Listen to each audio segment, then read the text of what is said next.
Hollywood, brilliant tinsel city of lights and fantasy. Hollywood, glorified, glittering, fascinating, fabulous, mythical kingdom. Hollywood, the glamour capital of the world.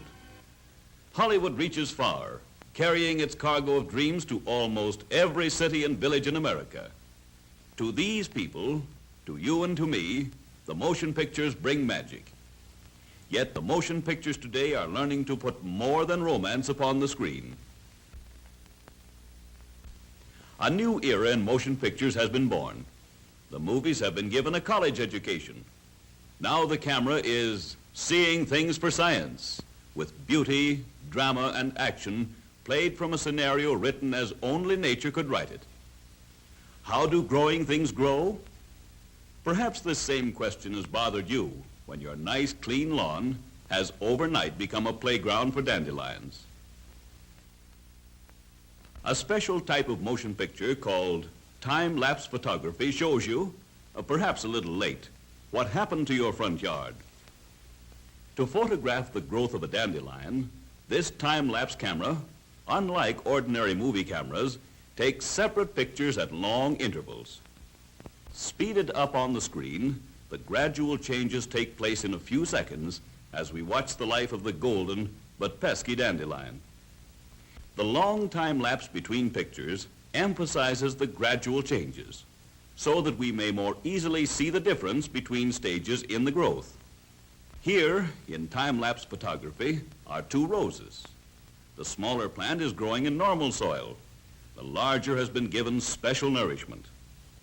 This comparison, made possible by technical photography, has been invaluable to the science of growing things.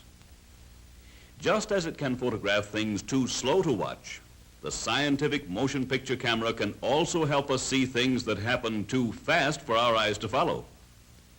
Like our eyes, the ordinary camera misses a lot when the action is fast. However, a type of photography called slow motion gives our eyes time to see all the details of action that ordinarily pass unnoticed. A slow motion camera is simply a camera that has been geared up to take a lot of pictures in a hurry.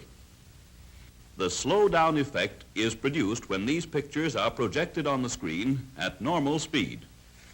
Here is a super slow motion study of the flight of an arrow. See how the lazy push of the bowstring sends the arrow floating sedately to the target? This picture, taken with an ultra-high-speed camera, shows how Kitty uses her tail as a lever to help her turn over in midair. And that's why cats always land on their feet and come up smiling. Or do they? Watch it again. This ability of the scientific slow-motion camera to reveal details of lightning-quick motion is of tremendous importance in modern industrial research. Scientists and engineers in industry have been quick to make use of this marvelous new tool. For example, studying the effects of bumps, jolts, and rough roads on the riding qualities of the automobile forms a branch of engineering all by itself. In this test run on a rough road, the wheels, tires, and springs move up and down too rapidly for the ordinary movie camera to see what is happening. So the high-speed camera makes a real contribution by showing exactly what takes place as the wheels strike each bump. First, we see how the tire yields to soften the blow. However, the main force of the jolt is absorbed by the individual spring suspension of the knee action units.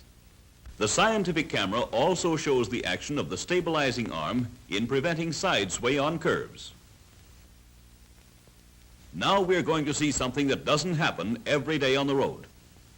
These bumps are spaced to give a real beating to the wheels, and the purpose of the test is to see what happens to the front and rear ends of the car. Here is the way you would see the test. And now, here is the slow motion study made by the camera of science. In such a picture, the engineers could see that the pitching motion had been balanced out so that the car rides on an even keel. The reason for this shows up if we magnify the movement of the front wheels and then compare their action side by side with a magnified picture of the rear wheels on the same bumps as the car drives at high speed over the test road. During the course of their college career, the movies have learned another startling trick. The scientific camera can magnify heat waves so that even the slightest degree of heat becomes visible. This technique is known to scientists as Schlieren photography. A tiny mirror, the size of a pinhead, is mounted just in front of the camera lens. Some distance ahead, a large concave mirror is accurately mounted. A brilliant light is focused so that its rays fall directly into the pinhead mirror. The rays are reflected into the big concave mirror. Then they are bounced back toward the camera lens.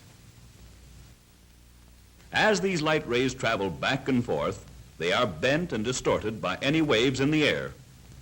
The bending produces a wavy image on the motion picture film. In this magic Schlieren photography, heat takes on a flame-like appearance. Notice the actual flame at the center, surrounded by heat waves. Rubbing two sticks together in Schlieren photography gives encouragement to Boy Scouts, Girl Scouts, and general out-of-doors people who feel that it is possible to start a fire that way. The violent rubbing or friction generates heat, and where there's enough heat, who knows? Someday there may be fire. The photography of heat has a very practical use in the perfection of modern hydraulic brakes. In an automobile brake, a great deal of heat is generated by friction each time the lining is forced against the drum to stop the wheel. Schlieren photography shows how cooling fins and ridges on the outside of the drum carry the heat away as rapidly as it is developed. In spite of its lofty college education and its practical engineering uses, the scientific camera has time for some amusing and human experiments. And here, for the first time on the screen, is the warmth of a handshake. On the other hand, there's the well-known fishy or charm to meet you clasp. Now let's try a little Schlieren photography to see if there really is any warmth in a warm greeting. Well, for once, Cupid seems to agree with science. My, ain't science wonderful?